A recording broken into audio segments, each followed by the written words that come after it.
Sigmund Freud, who is considered the father of psychoanalysis, explains his theory on dreams in his book, The Interpretation of Dreams.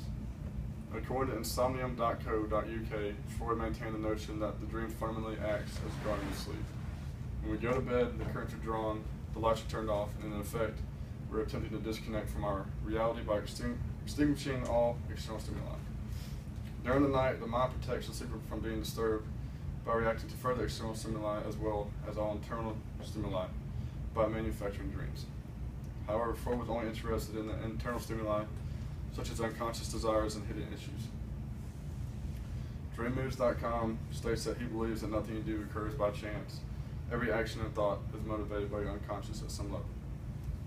He believed everyone contained forbidden thoughts, hidden fears, and inappropriate desires that we repress in order to be civilized in society.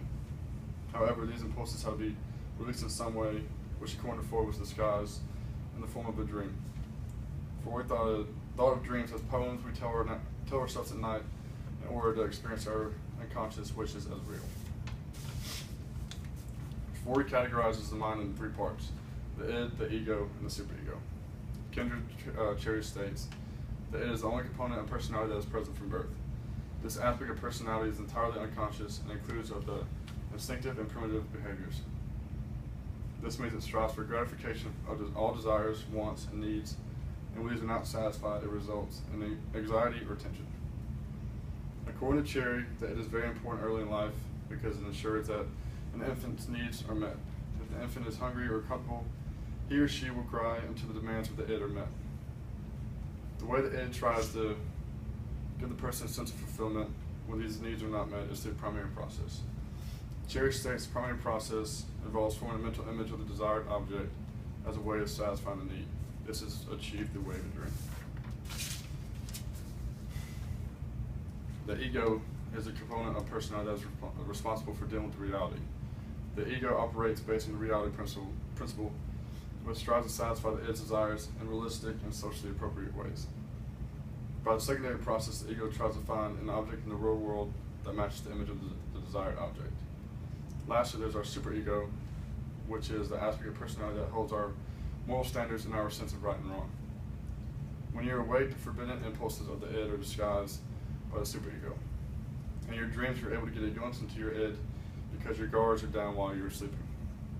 According to DreamMoves.com, however, the desires of the id can at times be so disturbing and psychologically harmful that censor comes into play and translates the id's disturbing content into a more acceptable symbolic form.